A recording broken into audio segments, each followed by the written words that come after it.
우선 구독해주시며 시작해보아요. 호밀밭의 파수꾼 저자 설명과 책 내용. 1. 저자 소개 J. D. 셀린저. J. D. 셀린저 J.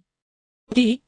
셀린저는 1919년 1월 1일 뉴욕에서 태어나 2010년 1월 27일에 세상을 떠난 미국의 소설가입니다.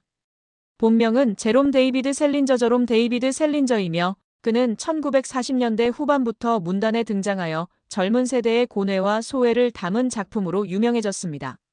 셀린저는 특히 호밀밭의 파수꾼 더 캐쳐 인 더 라이로 잘 알려져 있으며 이 작품은 현대문학의 고전으로 평가받고 있습니다.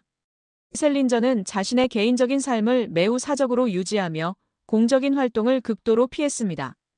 그의 작품은 주로 청소년의 불안과 정체성 탐구, 그리고 인간관계의 복잡성을 다루고 있으며 이러한 주제는 많은 독자들에게 깊은 공감을 불러일으켰습니다.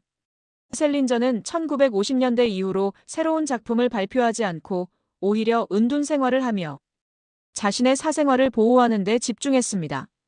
그의 문학적 유산은 여전히 많은 이들에게 영향을 미치고 있습니다. 2. 호밀밭의 파수꾼 개요.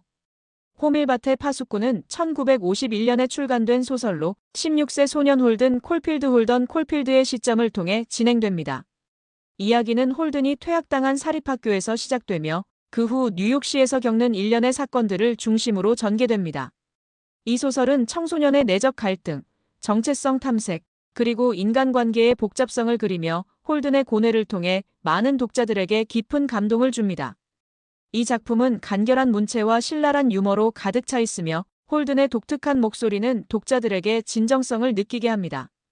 호밀밭의 파수꾼은 단순한 청소년 소설이 아니라 인간 존재의 의미와 사회에 대한 비판을 담고 있는 깊이 있는 작품입니다. 3. 주요 내용 요약. 일부 홀든의 퇴학과 방황. 소설은 홀든이 펜시 사립학교에서 퇴학당하는 것으로 시작됩니다. 그는 학교에 대한 불만과 친구들과의 갈등으로 인해 우울한 상태에 빠지게 됩니다.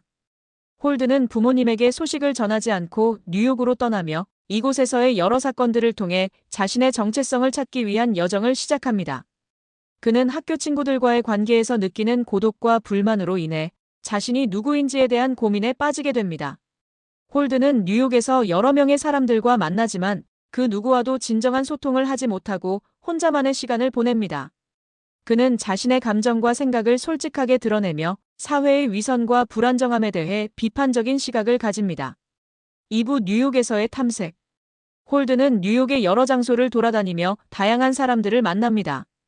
그는 전 애인인 제인 갤러거와의 기억을 떠올리며 그리움을 느끼고 낯선 사람들과의 만남을 통해 인간에 대한 실망감을 느끼는 등의 과정을 겪습니다. 홀든은 그가 사랑하는 사람들과의 관계를 회상하며 그들에 대한 그리움과 동시에 상실감을 겪습니다. 이 과정에서 홀든은 여러 가지 사건을 경험하게 되며 특히 성인 세계의 위선과 허무함을 목격하게 됩니다. 그는 자신이 겪는 고통과 외로움을 표현하며 이를 통해 독자들에게 강한 공감을 불러일으킵니다. 3부 동생과의 관계. 홀든은 자신의 동생인 악셀 앨럭스과의 관계를 통해 가족의 소중함을 느끼게 됩니다. 악셀은 홀든이 사랑하는 동생으로 그를 보호하고 싶어하는 홀든의 마음이 드러납니다.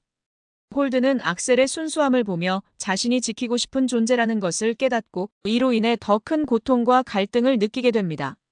그는 악셀과의 관계를 통해 자신의 정체성을 찾고자 하는 갈망을 느끼게 됩니다. 4부 호밀밭의 파수꾼. 홀든은 자신이 꿈꾸는 이상적인 모습, 즉 호밀밭의 파수꾼이 되고 싶다는 생각을 하게 됩니다.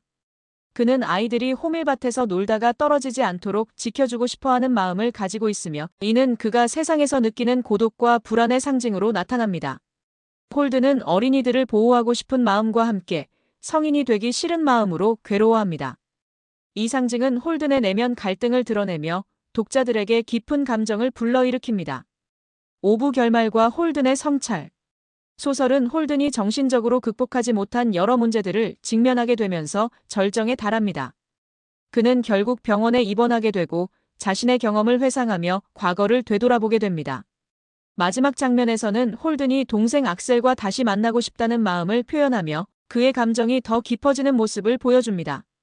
이는 그가 결국에는 인간관계의 소중함을 이해하고 자신이 원하는 삶을 찾기를 희망하는 메시지로 해석될 수 있습니다. 4. 주제와 메시지. 호밀밭의 파수꾼은 여러 가지 주제를 다루고 있습니다. 가장 두드러진 주제 중 하나는 청소년의 고뇌입니다. 홀드는 자신의 정체성을 찾고자 하는 갈망과 사회에 대한 불신을 안고 있습니다. 그는 성인의 세계에서 느끼는 위선과 허무함을 극복하고 싶어 하지만 결국에는 그 세계에 적응하지 못하고 방황하게 됩니다. 또한 가족과의 관계도 중요한 주제입니다. 홀드는 가족, 특히 동생에 대한 사랑과 보호의 욕망을 가지고 있으며 이는 그가 느끼는 고독을 더욱 부각시킵니다. 그는 가족과의 유대가 얼마나 중요한지를 깨닫고 그리움과 상실감을 경험합니다. 5. 결론. 호밀밭의 파수꾼은 J.D. 셀린저의 대표작으로 현대 문학의 고전으로 평가받고 있습니다. 홀든 콜필드라는 캐릭터는 많은 이들에게 공감과 이해를 불러일으키며 청소년의 고뇌와 인간관계의 복잡함을 진솔하게 드러냅니다. 이 소설은 단순히 이야기를 전달하는 것을 넘어 독자들에게 질문을 던지고 생각하게 만드는 힘이 있습니다. 구독해 주신다면 힘내서 더 잘해볼게요.